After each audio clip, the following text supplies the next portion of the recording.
اول سال یادته دعا میکردی، هدف گذاری میکردی، میگفتی امسال میترکونم، امسال به هیچ کدوم هدفم رحم نمیکنم، همش رو به دست میارم. خواستم بپرسم چی شد؟ تقریبا 5 ماه این سال گذشته. خواستم بپرسم چقدر پیشرفت کردی؟ اصلا شروع کردی یا نه؟ اگه شروع کردی و داری پیشرفت میکنی دمت گرم، ولی اون کسی که هدفهای بزرگی داشته میخواسته امسال بترکونه، شروع کردی، تلاش کردی، چشم به هم بزنی امسالم تمام میشه و در تحویل سال دوباره میشینی خدا به من اینو بده، به من اونو بده، بازم میخوام امسال بترکونم. هرگز یادت نره خدا به شما چیزایی که میخوای رو نمیده. خدا همیشه به شما چیزایی میده که براشون تلاش میکنی. نمیگم دعا نکن، دعا بکن، ولی برای رسیدن بهشم تلاش کن. اگه تو بشینی فقط دعا کنی خدا مرا به هدفم برسون، هرگز این اتفاق نمیفته. خدا به تو چیکار کنه وقتی که تو نشستی هیچ کاری نمیکنی؟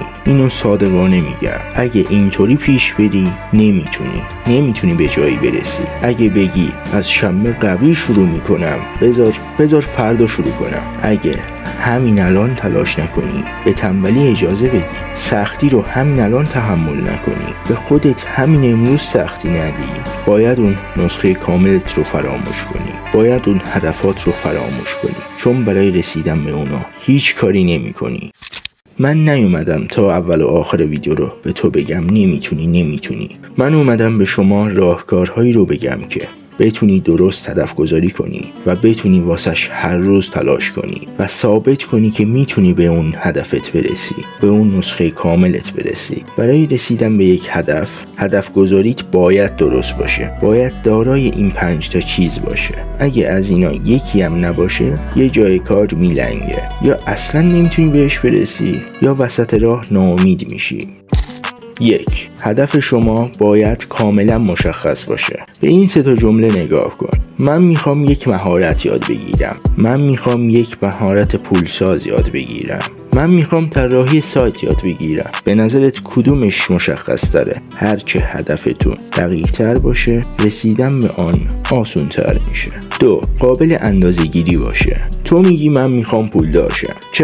چقدر میخوای پولدار شی؟ مقدارش رو در نظر نمیگیری، فقط میگی من میخوام پولدار شم. به اینا نگاه کن. یکی میاد و میگه من میخوام پولدار شم، یکی هم میگه من میخوام تا آخر سال درآمد ماهیم بشه 40 میلیون. به نظرت کدوم یکی از اینا قابل اندازه گیریه؟ البته که دومی. یه هدف بذار واسه خودت که بتونی اندازش بگیری. این خیلی رسیدن به یه هدف کمک میکنه. 3. منطقی باشه، بتونی بهش برسی. حالا تو تجربه اینو نداشتی که خیلی زیاد پول در بیاری.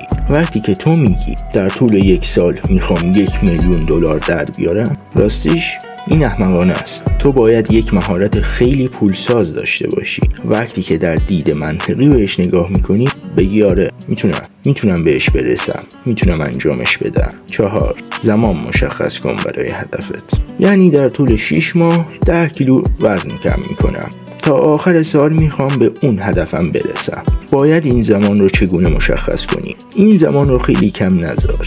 اگه کم بذاری نتونی بهش برسی، اعتماد به نفست کم میشه و به خودت میگی نمیتونم، در حال اینکه فقط زمان کم بوده، میتونستی. و این زمان رو خیلی زیادم نذار. تنبلی اجازه نمیده به اون هدفت برسی. یه چیزایی در میان همین 2 تا بذار. یکم استرس بگیری خوبه، ولی به اون تنبلی اجازه نده. 5 و از همه مهمتر، استمرار در تلاش. تو بهترین هدف رو داشته باشی، تو بهترین هدف گذاری رو داشته باشی، تو بهترین برنامه ریزی رو داشته باشی، اگه تلاش نکنی نمیتونی بهش برسی. تو باید اونقدر تلاش کنی که تضمین بشه که موفق میشی، پیشرفت میکنی. امیدوارم از این ویدیو لذت برده باشین. حالا برو شروع کن. تا آخر این سال زمان داری، اما نه برای تلف کردن، زمان داری برای تلاش کردن و این بار مطمئن باش که جا نمیزنی.